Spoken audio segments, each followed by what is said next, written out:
Hello everyone, ಇದು last ಶುಕ್ರವಾರದ vlog. ಸ್ವಲ್ಪ ಲೇಟ್ ಆಯಿತು ಈ ವಿಡಿಯೋ ಅಪ್ಲೋಡ್ ಮಾಡೋಷ್ಟೇ. ಆಲ್ಮೋಸ್ಟ್ ಇನ್ನೊಂದು ಶುಕ್ರವಾರನೇ ಬಂತು. ಯಾಕಂದರೆ ನಾನು ಸ್ವಲ್ಪ ಬ್ಯುಸಿ ಇದ್ದೆ, ಹಾಗಾಗಿ ಯಾವುದೇ ಥರ ವೀಡಿಯೋಸ್ ಅಪ್ಲೋಡ್ ಮಾಡೋದಕ್ಕಾಗಲಿಲ್ಲ. ಹಾಗೆಯೇ ನಾನು ಹೊರಟಿರೋದು ಬ್ಯಾಂಗ್ಳೂರ್ಗೆ ಹೊರಟಿದ್ದೀನಿ. ನನ್ನ ಜರ್ನಿ ಹೆಂಗಿರುತ್ತೋ ಏನೋ ಅಂತೇಳಿ ತುಂಬ ಒಂಥರ ಹಿಂಸೆ ಅನಿಸಿತ್ತು. ಆದರೆ ನನಗೆ ಜರ್ನಿ ಸ್ಮೂತಾಗಿತ್ತು, ಆದರೆ ನನಗೆ ಕಂಫರ್ಟಬಲ್ ಆಗ್ತಾ ಇರಲಿಲ್ಲ. ಟ್ರೈನಲ್ಲಿ ಸೀಟೆಲ್ಲ ಚಿಕ್ಕದಿರುತ್ತೆ, ಈ ಟೈಮಲ್ಲಿ ಸ್ವಲ್ಪ ಫ್ರೀ ಇದ್ದರೆ ಚೆನ್ನಾಗಿರುತ್ತೆ ಅಲ್ವಾ.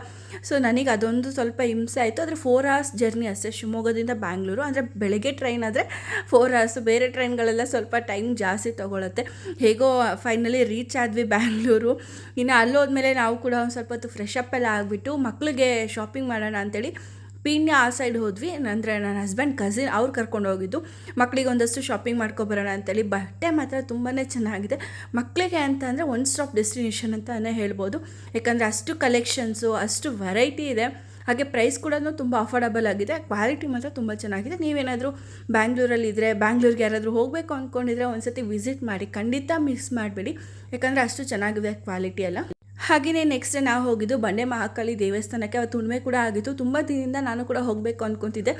ಈ ಟೈಮಲ್ಲಿ ಹೋಗಿದ್ದು ಒಂಥರ ಏನೋ ಒಂದು ಬ್ಲೆಸ್ಸಿಂಗ್ ತೊಗೊಂಡಾಗಾಯಿತು. ತುಂಬ ಖುಷಿ ಆಯಿತು. ಮತ್ತೆ ಮನೆಗೆ ಬಂದು ರೆಸ್ಟ್ ಮಾಡಿ ಸಂಜೆ ಮಲ್ಲೇಶ್ವರಂ ಶಾಪಿಂಗ್ ಮಾಡೋಣ ಅಂತೇಳಿ ಹೋದ್ವಿ. ಹಾಗೆ ಇದ್ರದ್ದು ಕಂಪ್ಲೀಟ್ ವ್ಲಾಗ್ನ ನಾನು ಯೂಟ್ಯೂಬಲ್ಲಿ ಅಪ್ಲೋಡ್ ಮಾಡಿದ್ದೀನಿ. ನಿಮಗೇನಾದ್ರು ಟೈಮ್ ಇದು ಇಂಟ್ರೆಸ್ಟ್ ಇದ್ದರೆ ಒಂದು ಸತಿ ವಿಸಿಟ್ ಮಾಡಿ. Thank you.